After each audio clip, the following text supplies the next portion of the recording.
Y ahora te toca a ti practicar la letra Shin.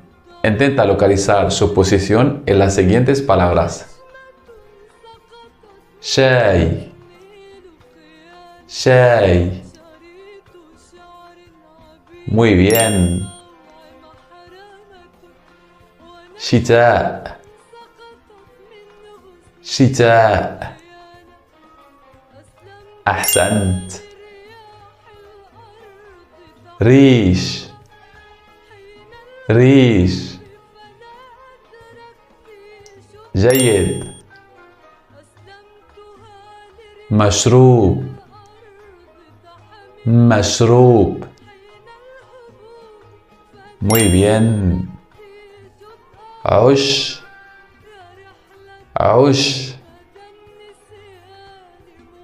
جيد. أحسنت.